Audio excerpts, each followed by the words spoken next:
나누겠습니다. 지난주 우리는 마가복음 4장 마지막 부분을 함께 나누면서 예수님이 바다 건너편으로 건너가자 말씀하셨는데 풍랑을 만나게 되는 장면을 함께 살펴봤었습니다. 예수님이 가자고 하신 길이었고 예수님이 같이 배에 타고 계셨는데 풍랑을 만났어요. 그냥 작은 풍랑 정도가 아니라 제자들 중에는 대부분 어부가 많았는데 그들이 보기에는 이제 우리는 이 배는 분명히 뒤집어질 것이고 이 풍랑이 너무 심해서 죽을 수밖에 없을 정도로 느껴지는 엄청난 풍랑을 만났습니다. 예수님이 가자고 하신 길, 예수님이 함께 타고 계시는데도 풍랑을 만난다. 예수님은 의도적으로 제자들에게 가르치기 원하셨습니다. 내가 가자고 하는 길이면 내가 너희와 함께 하면 아무리 어떤 풍랑이 불어도 너희는 안전하다. 그것을 믿음이라고 가르쳐주고 계셨거든요. 예수님이 정말 두려워하는 제자들에게 두 가지 말씀으로 상황을 정리해 가시는데요. 먼저는 4장 39절입니다. 예수께서 일어나 바람을 꾸짖으시고 바다더러 고요하고 잠잠하여라 하고 말씀하시니 바람이 그치고 아주 고요해졌다. 주님이 말씀하시면요, 당장 내 인생의 배를 뒤집어 엎을 것 같은 그런 문제들이 순식간에 고요하고 잠잠해지더라고요. 죽을 것 같고 내 경험상은 도저히 이 풍랑을 이길 수 없는 것 같은데도 주님이 말씀하시면 잠잠해집니다. 이게 성경의 가르침이에요. 우리의 삶에 우리가 경험하는 내 인생과 내 가정의 배를 뒤집어 엎을 것 같은 그 문제를 향해 주님 오늘도 말씀해 주실 것입니다. 우리의 때와는 좀 다를 수는 있죠. 그런데 아주 적절한 때에 주님께서는 고요하고 잠잠하라. 우리를 힘들게 하는 그 모든 상황을 꾸짖으심으로 우리에게 참된 평안을 주실 것입니다. 그리고 제자들에게 말씀하세요. 4장 40절에 왜들 무서워하느냐? 아직도 믿음이 없느냐? 내가 가자고 한 길인데 내가 너희와 함께 있는데 왜 무서워하느냐? 왜 믿음이 없느냐? 지난 한 주간 여러분의 인생의 항해는 어떠셨습니까? 지난 한 주간의 삶은요, 주님이 살라고 하신 삶이었어요. 지난 한 주간의 삶에 저와 여러분의 삶에 주님이 함께 하셨습니다. 그렇다면 어떤 풍랑이 불어와도 결국 주님께서는 우리를 지켜주실 것입니다. 두려움이 있죠. 그런데 오늘 주님 말씀하신 것처럼 왜 두려워하느냐? 믿음으로 싸우라고 하세요. 두려움이 있지만 그럼에도 나 주님이 나와 함께 하셔. 나 주님이 살라고 하신 인생이야. 그렇게 그 두려움과 싸워라. 그게 믿음이다. 라고 오늘 우리에게 말씀해 주시고 계십니다. 이 마가복음 오늘 본문 5장은 왜 주님이 그러면 그 풍랑을 헤치고 건너편으로 건너가자고 하셨는지에 대한 이유를 이제 설명해 주는 내용입니다. 한 사람을 만나러 주님이 가신 거였어요. 오늘 본문에 마가복음 5장 1절과 2절의 말씀입니다. 주신 말씀을 같이 한번 읽어보겠습니다. 그들은 바다 건너편 거라사 사람들의 지역으로 갔다. 예수께서 배에서 내리시니 곧 악한 귀신 들린 사람 하나가 무덤 사이에서 나와서 예수와 만났다. 거라사라는 지역, 읽지 않았지만 오늘 본문에 해당되는 20절에 보면 데가볼리라는 지역으로도 이야기됩니다. 거라사 혹은 데가볼리, 이 지역에 대한 제가 참고하는 성경 주석의 설명을 잠시 읽어드릴게요. 본래 이 지역은 이스라엘의 영토였다. 하지만 북왕국 이스라엘의 멸망과 함께 이스라엘 사람들에게 잊혀진 땅이 되었다. 예수 시대 이곳은 비유대적이요 헬라화된 특수 지역이었다. 그러니까 이 거라사, 데가볼리라는 지역은요, 원래 아브라함에게 약속하셨던 하나님이 백성들에게 주신 땅이었어요. 그런데 이스라엘의 범죄로 인해서 포로 생활이 있었잖아요. 다 빼앗기고 버리고 나서는 되찾지를 못한 거예요. 다시 되찾아서 하나님 땅으로 만들어야 하는 되찾지 못해버려서 이방 신들이 가득해버린 땅. 마가복음은 지금 의도적으로 설명해주고 있어요. 이 거라사라는 지역이 뭔가 바다를 건너가야 하는 주님과 멀리 있는 땅이요, 되찾아야 하는데 되찾지 못한 영적으로 아직 잃어버린 땅이다. 거기에 살고 있었던 이 악한 귀신 들린 사람의 모습이 그 대표성을 보여주고 있거든요. 3절에 보시면 이제 거기에서 귀신 들린 사람의 모습이 이렇게 설명돼요. 그는 무덤 사이에서 사는데 이제는 아무도 그를 쇠사슬로도 묶어둘 수 없었다. 악한 귀신 들린 이 거라사라는 지역의 사람, 그는 무덤 사이에 살았어요. 무덤은 죽음의 상징이잖아요. 죽음의 그늘 아래 살고 있어요. 죄의 그늘 아래 살고 있어요. 그래서 그는 쇠사슬로도 묶을 수 없는, 누구하고도 어울릴 수 없는 그런 사람이었거든요. 여러분, 원래 하나님이 처음에 창조하실 때는 에덴이 그 원형이잖아요. 하나님과 인간 사이가 아주 긴밀하게 연결되어 있었습니다. 언제든지 하나님이 아담 부르시면 아담은 들었고, 아담이 하나님 부르시면 응답하시는 관계였죠. 그 에덴에서는 사람과 사람 사이의 관계도 거리낄 것이 없었습니다. 아담과 하와의 관계가 아주 밀접하게 조화가 이루어져 있었죠. 그리고 피조물도 마찬가지였습니다. 하나님, 사람, 피조물, 이 모든 관계가 조화로웠던 하나님 만들어 두신 원래의 세상이 죄가 들어오니까요, 다 깨져버려요. 하나님과의 관계도 깨져버리고, 사람과의 관계도 다 깨져버리고, 피조물과의 관계도 깨져버린, 지금 이 3절에 언급되는 이 무덤 사이에 사는 이 사람이 대표적으로 보여주고 있고, 우리가 그렇거든요. 우리가 하나님과의 관계가 단절되어 있을 때가 있잖아요. 하나님의 때를 못 기다리잖아요. 우리는 두려워하죠. 염려합니다. 사람과 사람 사이의 관계도 마찬가지입니다. 이 사람은 지금 가족들과 함께 못 살았어요. 무덤 사이에 살았어요. 이웃들과 함께 못 살았어요.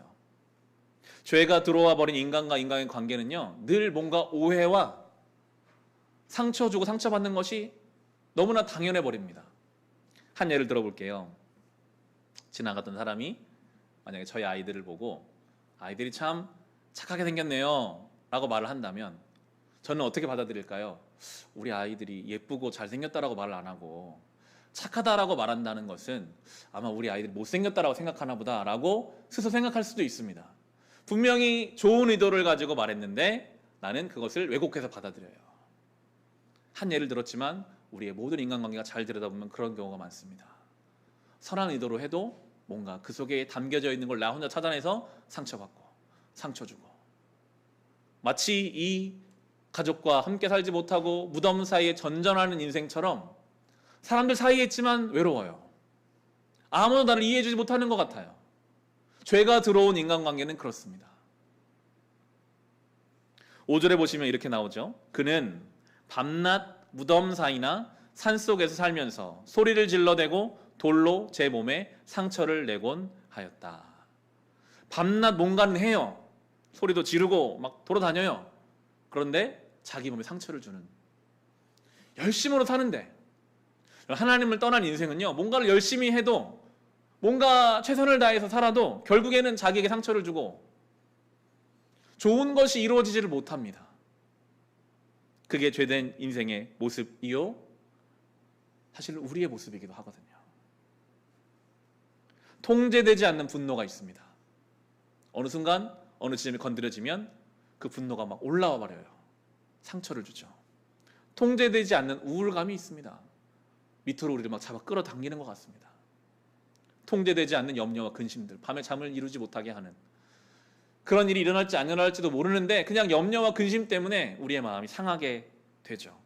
그것이 바로 이 거라사의 악한 귀신 들린 사람이요, 죄에 물든 우리의 모습입니다. 그래서 예수님이 오셨어요. 그래서 예수님이 오셨습니다. 이 안타까운 인생을 해방시키시기 위하여, 죄로 물든 이 세상을 새롭게 하시기 위하여 주님이 풍랑을 뚫고 바다를 건너서 오신 거예요. 6절에서 10절입니다. 같이 읽어보겠습니다. 그가 멀리서 예수를 보고 달려와 엎드려서 큰 소리로 외쳤다. 더없이 높으신 하나님의 아들 예수님, 나와 무슨 상관이 있습니까? 하나님을 두고 애원합니다. 제발 나를 괴롭히지 마십시오. 그것은 예수께서 이미 그에게 악한 귀신아 그 사람에게서 나가라 하고 명하셨기 때문이다. 예수께서 그에게 물으셨다. 내 이름이 무엇이냐? 그가 대답하였다. 군대입니다. 우리의 수가 많기 때문에 붙여진 이름입니다. 그리고는 자기들을 그 지역에 내쫓지 말아달라고 예수께 간청하였다. 자기의 정체를 밝히죠. 우리는 군대입니다. 우리 성경에는 주가 달려 있어요. 주 3번을 보시면 레기온이라고 원래 성경은 그렇게 쓰였던 단어, 군대, 레기온, 그것은 로마의 한 군단을 뜻한다라고 합니다. 6,000명 단위로 이루어진 로마의 한 군단, 한 레기온이 파견되면 그 당시에 로마의 한 군단을 감당할 수 있는 지역은 없었어요. 그 지역에 로마 군대가 파견되면 거기를 힘으로 장악하는 거예요. 로마화 시켜버리는 거예요. 그 힘 아래 굴복할 수밖에 없는 거예요. 이 귀신이 그렇습니다. 한 인생을 완전히 자기 힘으로 짓눌러 버립니다. 복속시켜 버립니다. 그 귀신의 힘에 의해 살아갈 수밖에 없는 안타까운 인생이 되어 버린 것이죠. 그렇지만 주님이 말씀하시면 아무리 힘센 존재라도 다 떠나가고 물러갈 수밖에 없었습니다. 이 귀신들의 특징이 있다면요, 예수님을 두려워하는 것, 예수님 말씀하시면 떠나야 한다는 것도 특징이겠지만 이들은 아주 끈질깁니다. 이 사람을 포기하지만 그 지역을 떠나고 싶지 않고 어떻게든지 남아서 자신들의 세력을 계속 만들어 가려고 하거든요. 11절에서 13절의 말씀입니다. 마침 그곳 산기슭에 노아 기르는 큰 돼지떼가 있었다. 귀신들이 예수께 간청하였다. 우리를 돼지들에게로 보내셔서 그것들 속으로 들어가게 해주십시오. 예수께서 허락하시니 악한 귀신들이 나와서 돼지들 속으로 들어갔다. 거의 2,000마리나 되는 돼지떼가 바다 쪽으로 비탈을 내리다라 바다에 빠져 죽었다. 악한 귀신의 방향성을 보여주죠. 악한 귀신은요, 사망을 향해 달려가게 합니다. 하나님의 영이 아닌 악한 귀신의 세력하에 있는 인생은 다 똑같습니다. 결국 죽음을 향해 달려가는 거예요. 욕심으로, 비교로, 분노로, 우울함으로 그 죽음을 향해 달려가는 겁니다. 그게 지금 이 하나님이 아닌, 복음이 아닌 모든 삶의 방향이라고 우리에게 이야기해주고 있죠. 그렇지만 이 귀신들이 이렇게 죽음을 향해 달려가지만 예수님 말씀하면 떠나갈 수밖에 없거든요. 우리는 늘 경계해야 합니다. 이들은 어떻게든 그 자리를 지키며 자기 역할을 하려고 하겠지만, 그래서 우리는 경계해야 하겠지만 우리 안에 내주하시는 성령께서 예수 그리스도의 복음을 우리를 지켜주시거든요. 경계할 필요는 있으나 두려워할 필요는 없습니다. 반드시 주의 빛이 비추어지면 어둠은 물러가게 되어 있기 때문입니다. 오늘 이 거라사라는 동네에 두 가지의 큰 사건이 일어난 것입니다. 먼저는 그 지역에 유명했던 거라사의 광인, 귀신 들린 이 사람, 세상살로도 묶을 수 없는 누구나 다 아는 저 무서운 사람이 갑자기 정상인이 되어버렸어요. 옷을 입고 차분해졌어요. 또 한 가지는 2,000마리나 된 돼지떼가 죽었습니다.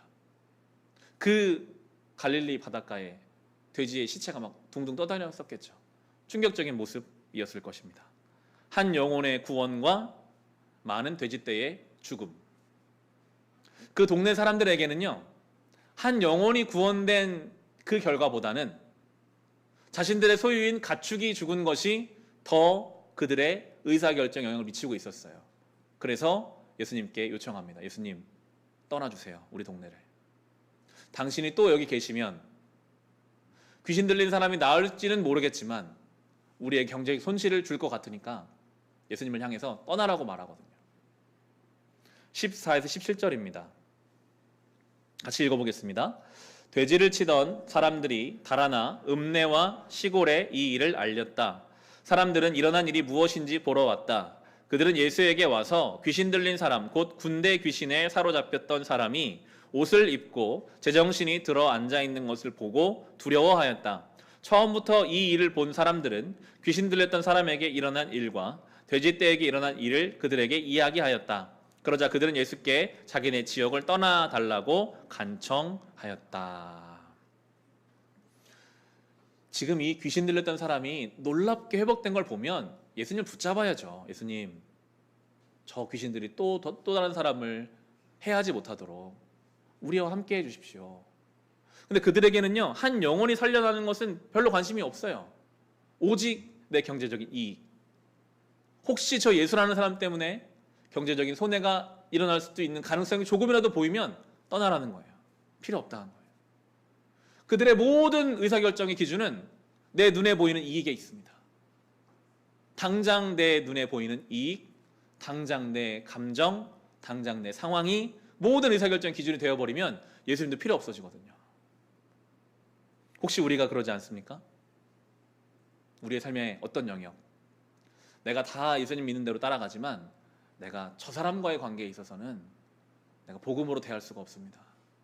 내가 당한 게 너무 많아서 저 사람 내가 절대 용서 못합니다. 예수님, 저 사람과 관계에서는 떠나주세요. 내가 너무 어렵게 살았기 때문에 경제적인 부분에 있어서는 내가 욕심 버릴 수가 없습니다. 경제적인 부분에 있어서 주님은 좀 떠나주세요 라고 우리가 할 수 있거든요. 이 거라사 사람들의 모습이 우리 안에 있을 수 있습니다. 내가 다 주님 말씀대로 살지만 이것만은, 이 영역에서 있어서만은 주님을 내쫓아버리는 이 무서운 행동이 우리의 모습 아닌지를 돌아봐야 합니다. 예수를 경험한 사람은 그럴 수가 없거든요. 오늘 예수님으로 인해 군대 귀신에게 붙잡혀 있다가 회복된 이 사람은요, 예수님을 간절히 붙잡습니다. 18절에서 20절입니다. 같이 읽겠습니다. 예수께서 배에 오르실 때에 귀신 들렸던 사람이 예수와 함께 있게 해달라고 애원하였다. 그러나 예수께서는 허락하지 않으시고 그에게 말씀하셨다. 내 집으로 가서 가족에게 주님께서 너에게 큰 은혜를 베푸셔서 너를 불쌍히 여겨주신 일을 이야기하여라. 그는 떠나가서 예수께서 자기에게 하신 일을 데가볼리에 전파하였다. 그러하니 사람들이 다 놀랐다. 이 사람은 동네 사람들과는 다르죠. 예수님과 함께 해달라라고 애원합니다. 주님과 함께 하기를 원하는 것, 주님을 만난 사람은요 그렇게 할 수밖에 없어요. 모든 우선순위가 내가 주님을 만나고 주님과 함께 하는 것으로 가장 먼저 결정지어져요. 여러분의 삶을 잘 돌아보시면요, 최우선순위를 기준으로 우리의 삶의 질서는 만들어지게 되어 있습니다. 돈이 최우선순위인 사람은 이 돈을 벌기 위해 모든 일을 해요. 잠을 자는 것도, 숨을 쉬는 것도 결국 이걸 이루기 위해서죠. 우리가 우리의 우선순위에 주님과 함께하는 것이 최우선순위라면 아마 이 사람은 그래 나와 함께 가자 했으면 동네를 떠나서 가족을 떠나서 주님을 따라갔을 거예요. 그게 우선순위니까요. 우리가 정말 주님 만나는 것이 삶 우선순위면요, 바로 우리의 삶이 질서가 잡힙니다. 해야 될 것이 있고 해야지 말아야 할 것이 나와요. 내가 이렇게 하면 주님 원하시는 것이 아니지, 안 하게 돼요. 내가 이렇게 해야지, 주님 원하시는 일이 하게 됩니다. 우리의 최우선순위가 이 사람처럼 내가 주님과 함께 깨달라라는 것이 되면 그것을 기준으로 삶의 모든 질서들이 재편되게 되어 있습니다. 우리는 그렇게 삶의 질서를 잡아가야 하거든요. 근데 예수님이 말씀하시죠. 나를 따라오지 말고 네가 경험한 그 하나님을 너의 가족들에게 전해라. 그 내용이 그래요. 큰 은혜를 베푸셔서, 오늘 설교 제목이기도 한데요, 너에게 큰 은혜를 베푸셔서 너를 불쌍히 여겨주신 일을 이야기하라. 큰 은혜, 성경이 말하는, 우리가 수없이 입에 이야기하는 은혜라는 말은요, 받을 자격이 전혀 안 되는데 주시는 게 은혜입니다. 조건이 안 되는데, 받을 만하지 않은데 주시는 것이 은혜예요. 왜 주십니까? 불쌍하니까요. 불쌍히 여기니까요. 만약 주님께서 귀신 들린 그 사람을 향해서 네가 영적으로 분별력이 없으니까 귀신 들어간 거 아니냐, 네 책임이니까 네가 알아서 살아라, 그렇게 조건적으로 불쌍히 여기심이 없으셨다면 그 사람을 고쳐주지 않으셨겠죠. 그 사람을 불쌍히 여기셨어요. 정죄하지 않으셨어요. 그래서 은혜를 베풀어 주셨습니다. 여러분, 그것이 복음입니다. 우리가 자격이 있어서 예수 믿는 거 아니잖아요. 우리는 자격이 안 되지만 주님이 우리를 불쌍히 여기셔서 은혜를 베풀어 주셨기에, 그래서 우리가 정말 악한 귀신에 붙잡힌 것 같은 인생이었던 우리가 하나님 자녀로 새로워진 거거든요. 오늘 마지막에 부를 찬송이 내 영혼은 안전합니다 라는 찬송인데요, 그런 가사가 있어요. 나 비록 넘어지며 흔들리지만 주 내 안에 거하며 나를 이끄시니. 우리가 흔들리고 넘어지면 너는 너무 흔들리고 넘어져서 난 너랑 함께 못하겠다, 버려버리실 것만 같은데 주님의 은혜와 복음은 그런 게 아니거든요. 우리는 흔들리고 넘어지는데 내 안에 계시겠대요. 나를 불쌍히 여기세요. 나를 사랑해 주십니다. 그것이 복음이거든요. 우리는 참 부족하죠. 근데 주님 우리를 사랑하십니다. 지난 화요일이었습니다. 새벽에 새벽 기도를 가야 하는 6시 3분에 전화벨이 울려서 제가 그때 일어났습니다. 뭔가 좀 쎄한 느낌 있잖아요. 오늘 내가 늦었구나. 전화벨 소리를 듣자마자 아이고 큰일 났다 하는 생각으로 전화벨을 받았습니다. 저는 원래 알람을 여러 개 맞춰놓거든요. 넉넉히 일어나서 이제 가는 편인데 그날따라 저를 생각해 전화해 주신 성도님의 전화벨 소리를 듣고 정말 눈곱만 떼고 자전거를 타고 막 달려온 것 같아요. 예배당에 왔는데 성도들이 찬송을 부르시면서 기다리고 계시더라고요. 나중에 들어보니 혹시 제가 교회에 왔다가 화장실 어딘가에 쓰러져 있는 것은 아닌가, 제가 전주에 두통 얘기를 해서 그런지 화장실을 막 찾아보신 분도 계시다라고 하시더라고요. 10분 넘게 시간이 지연되었지만 함께 예배를 드렸습니다. 제 마음에는요, 무슨 목사가 새벽에 일어나지도 못하냐, 밤에 뭘 했냐, 그런 정죄감으로 느껴지는 것이 없었어요. 저를 넉넉하게 기다려주시는 성도님들, 안타깝게 불쌍한 마음으로 은혜를 베풀어 주시는 성도님들의 마음이 많이 느껴지더라고요. 그래서 참 감사했고 저에게 힘이 되었는 그런 시간이었습니다. 은혜는 그런 것입니다. 만약에 내가 이제 한 5분 10분 늦어도 나를 봐주는구나, 넉넉하게 살아야겠다, 그런 방향으로 가는 것이 아니거든요. 나를 배려해주고 기다려준 사람들을 위해서 좀 더 성숙하고 좀 더 온전해지는 것, 그게 은혜의 방향입니다. 하나님이 저와 여러분을 불쌍히 여겨주시니까, 자격도 안 되는데 은혜를 주시니까 그럼 나 막 살아도 되겠다, 내 마음대로 살다가 그냥 은혜 받으면 되겠다, 그럴 수 있을까요? 그럴 수가 없어요. 그건 하나님이 원하시는 방향이 아니고요. 복음은 그렇게 역사하지 않거든요.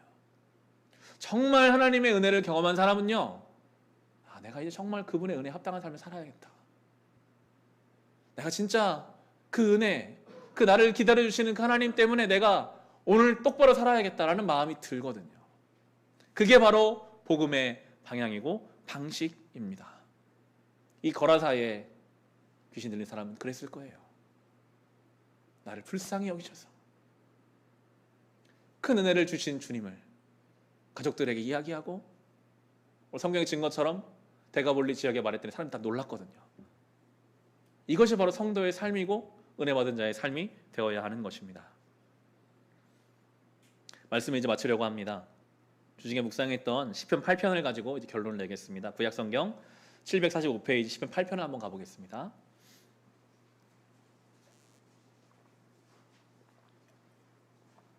구약성경 745페이지. 시편 우리가 묵상하는 1편부터 12편까지 먼저 묵상했는데요, 거의 대부분이 다윗의 시편입니다. 다윗은 우리가 아는 것처럼 참 삶이 쉽진 않았어요. 그래서 다윗의 시편을 내용은 보면 대부분 탄원시, 하나님 너무 어렵습니다, 대적이 많습니다, 구하는 시가 많은데, 이 시편 8편은 찬양시입니다. 하나님만을 찬양하는 찬양시. 찬양에는 힘이 있어요. 마치 우리의 어떤 공기를 환기시키는 것 같아요. 우리의 마음이 염려와 근심의 공기가 가득 차 있을 때 찬양을 하면 환기가 됩니다. 하나님을 바라봄으로 환기가 되거든요. 찬양에 대해서 힘이 있어요. 의도적으로 찬양을 많이 들으시고 찬양을 하시면 좋을 것 같은데요, 이렇게 시작하죠. 8편 1절에 보시면 주 우리 하나님, 주님의 이름이 온 땅에 어찌 그리 위엄이 넘치는지요, 저 하늘 높이까지 주님의 위엄 가득합니다. 4절 5절에 보시면 사람이 무엇이기에 주님께서 이렇게까지 생각하여 주시며 사람의 아들이 무엇이기에 주님께서 이렇게까지 돌보아 주십니까? 주님께서는 그를 하나님보다 조금 못하게 하시고 그에게 존귀하고 영화로운 왕관을 씌워 주셨습니다. 하나님이 우리를 존귀하게 여기신다, 영광스러운 왕관을 씌워 주신다 라고 찬송하고 있습니다. 우리는 사실 존귀하지 못하잖아요. 거라사에 악한 귀신 들린 사람과 우리가 다를 바가 없어요. 자격과 조건이 안 돼요. 그런데 하나님은 우리를 불쌍히 여기셔서 은혜를 베풀어 주시는 것보다 더 이상으로 예수의 십자가 때문에 우리에게 존귀와 영화를 허락해 주시겠다라고 말씀해 주고 계십니다. 여러분, 혹시 여러 가지 자격과 조건 때문에 스스로 자존감이 낮아져 계시는 분들이 계십니까? 내가 사는 현실은 참 저주스럽다, 안 좋다, 다른 사람과 비교하면 내가 참 뒤떨어지는 것 같다, 현실로, 자격으로, 감정으로 그렇게 느껴질 수는 있습니다. 그러나 오늘 성경은 분명히 말합니다. 하나님이 우리를 영화롭게 하신다. 하나님이 우리를 존귀하게 여기신다. 여러분, 그 누구도 여러분을 손가락질할 수 없습니다. 저 사람 성격이 이상해. 저 사람 가진 것이 없어. 저 사람은 어울릴 만한 사람이 아니야. 사람은 세상 그럴 수 있어도요, 주님은요 우리를 존귀하게 하시기 위해 예수님을 이 땅에 보내셨어요. 우리를 정죄하지 않으세요. 우리를 불쌍히 여기세요. 은혜를 베풀어 주세요. 그게 복음입니다. 다윗은 그 하나님을 경험했기 때문에 찬양할 수밖에 없거든요. 결론이 9절인데요. 주 우리 하나님 주님의 이름이 온 땅에 어찌 그리 위엄이 넘치는지요. 1절과 같죠? 여러분, 다윗의 시대, 다윗이 경험한 세상이 정말 눈을 들어 세상을 보면 주님의 위엄이 가득했을까요? 다윗의 시대는 지금도 마찬가지 험악한 시대였습니다. 옆에 블레셋이 조금만 긴장을 놓치면 하나님의 이름을 대적하며 쳐들어오는 시대였습니다. 다윗의 개인사는 어떻습니까? 음란의 죄를 저질러서 수치스러운 일이 있었습니다. 자기 아들 압살롬이 반역을 일으켰다가 먼저 죽었습니다. 아무리 눈 씻고 돌아봐도 하나님의 위엄이 아니라 인간의 욕심과 경쟁과 비교와 다툼이 가득한 세상이에요. 그런데 육안으로는 그렇게 보이지만 믿음의 눈으로 보면 그 모든 것 위에 계시는 하나님의 위엄이 있거든요. 세상은 그렇게 돌아가도 하나님 살아계신다. 그 위에 계신다. 그 끝에 계신다. 결국에 하나님이 그 모든 것을 이루어 주신다는 그 믿음이 있는 사람, 그게 성도의 삶입니다. 나는 아무것도 아니지 나를 영화롭고 존귀하게 여기신다. 하나님이 이 세상이 죄로 돌아가는 것 같지만 하나님이 이 끝에서 심판하실 것이고 모든 것 위에 계시는 하나님이시다라는 것을 믿는 사람은요, 결정이 다르고 방향이 다르고 담대함이 있으며 힘이 있습니다. 연일 들려오는 뉴스와 세상에 돌아가는 방식은 우리의 마음을 아프게 할 수 있죠. 기운 빠지게 할 수 있습니다. 그러나 우리도 이 고백이 있어야 합니다. 주님, 그래도 내가 믿음의 눈을 들어 세상을 보면 주님의 이름이 온 땅에 가득합니다. 그걸 믿는 자로 오늘을 살게 해주세요. 그걸 믿는 자로 내가 오늘 그 은혜를 베푸는 사람이 되게 해주세요. 주님, 나를 불쌍히 여기신 것처럼 나도 세상을 불쌍히 여기며 은혜를 베풀어 주신 것처럼 그 은혜 통로 살게 해주세요. 그렇게 살아가는 성도의 삶에는 찬송이 있고 기쁨이 있고 감사가 넘치게 될 것입니다. 그런 교회 되고 그런 성도 될 수 있기를 주의 이름으로 축원합니다. 주신 말씀으로